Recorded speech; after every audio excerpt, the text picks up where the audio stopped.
Hello, good morning. उम्मीद है आप सभी बहुत अच्छे होंगे, स्वस्थ होंगे। आज मैं आप लोगों के लिए क्लास 10th का एक बहुत ही इंपॉर्टेंट टॉपिक जो हमारा पहला चैप्टर है, लाइफ प्रोसेसेस के बारे में आज मैं डिस्कस करने वाला हूं। एंड आई होप कि ये टॉपिक जब आप ये वीडियो कंप्लीट करेंगे, जब देख लेंगे पूरी तरह से, तो ये आप लोग के लिए चैप्टर बहुत मजेदार हो जाएगा, बहुत आसान हो जाएगा। तो चलिए हम शुरू करते हैं लाइफ प्रोसेस के बारे में। बिल्कुल सिंपलेस्ट वे में मैंने इस नोट्स को तैयार किया है ताकि हर बच्चा बहुत इजीली इस पूरे चैप्टर को समझ सके। लाइफ प्रोसेस, तो लाइफ प्रोसेस बेसिकली है क्या? तो ये एक बायोलॉजिकल प्रोसेस है जो किसी भी लिविंग ऑर्गेनिज्म में, बायोलॉजिकल मतलब लिविंग ऑर्गेनिजम्स के सर्वाइवल के लिए, मेंटेनेंस के लिए रिक्वायर्ड है। मतलब वो सारी चीजें, वो सारे प्रोसेसेस जो किसी भी लिविंग बॉडी के लिए, किसी भी लिविंग सिस्टम के लिए बहुत जरूरी है, उनके सर्वाइवल और उनके मेंटेनेंस के लिए, तो उन सभी प्रोसेसेस को हम लाइफ प्रोसेस कहते हैं।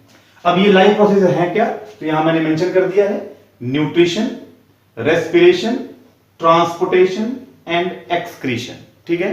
रिप्रोडक्शन को हम इसलिए अलग करते हैं, बच्चे पूछते हैं कई बार, उनको ये डाउट रहता है कि सर लाइफ प्रोसेस को अलग किया गया और रिप्रोडक्शन को अलग किया गया, ऐसा क्यों? तो सिंपल सी बात है कि लाइफ प्रोसेस में हम उन एसेंशियल प्रोसेस को रख रहे हैं जिसके बिना लाइफ एग्जिस्ट करेगा ही नहीं। मतलब ये कि वो लिविंग ऑर्गेनिज्म एग्जिस्ट नहीं कर सकता है, ये वो चार प्रोसेस हैं। रिप्रोडक्शन तो आप नहीं भी करेंगे तो काम चलेगा, मतलब वो लिविंग सिस्टम जिंदा रहेगा।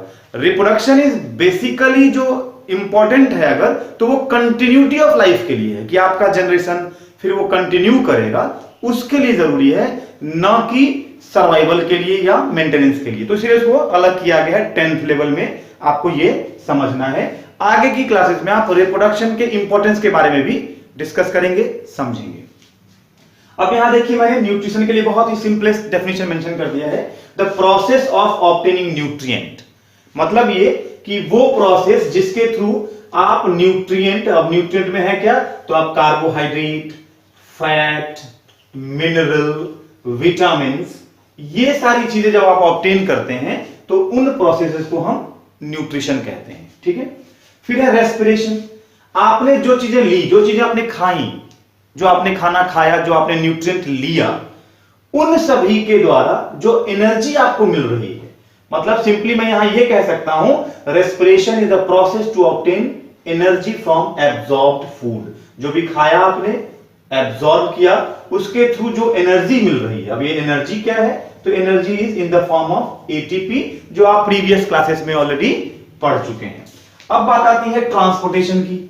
तो ट्रांसपोर्टेशन का वर्ड से ही आपको समझ में आ रहा होगा कि we are discussing about movement of some molecule, movement of some substance. जो भी चीजें आपने खाई, जो भी चीजें आपने एब्जॉर्ब करी, जो न्यूट्रिएंट आपको मिला, जो एनर्जी आपकी बॉडी में बनी, उन सभी चीजों का लिविंग बॉडी के अंदर जो मूवमेंट होगा, ट्रांसपोर्टेशन होगा, एक जगह से दूसरे जगह तक, एक ऑर्गन से दूसरे ऑर्गन तक, तो उन सभी प्रोसेस को हम ट्रांसपोर्टेशन में डिस्कस करते हैं। फिर जो लास्ट वन है, fourth one, which is called excretion.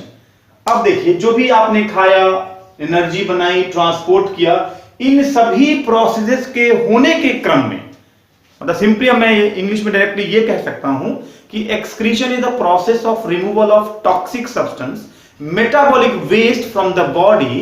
That process of removing metabolic waste from the body is called excretion.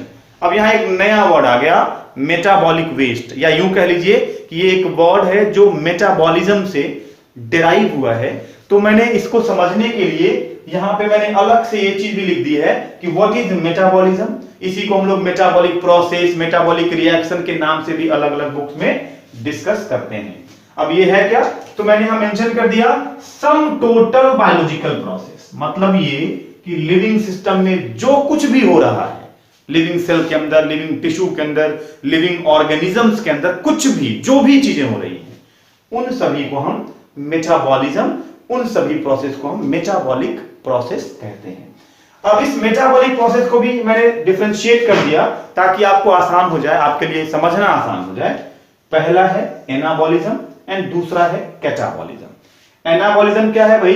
तो एनाबॉलिज्म कंस्ट्रक्टिव प्रोसेस है, सिंथेटिक प्रोसेस है, एंडोथर्मिक प्रोसेस है। मतलब वो सभी सिस्टम में होने वाली प्रोसेस जिसमें कुछ चीजें बन रही हो, है ना, कुछ चीजें प्रोड्यूस हो रही हो, कंस्ट्रक्टिव हो, तो उनको हम बायोलॉजी के टर्म में एनाबॉलिक प्रोसेस, एनाबॉलिक रिएक्शन या एनाबॉलिज्म के नाम से जानते हैं। जबकि अब इसका आप देखिए, यहां पे मैंने एग्जांपल दिया, फोटोसिंथेसिस है, सेल डिवीजन है, ग्रोथ है, रिपेयर है, ये सभी एनाबॉलिज्म के अंतर्गत आते हैं। इन सभी को हम एनाबॉलिक प्रोसेस के नाम से भी जानते हैं।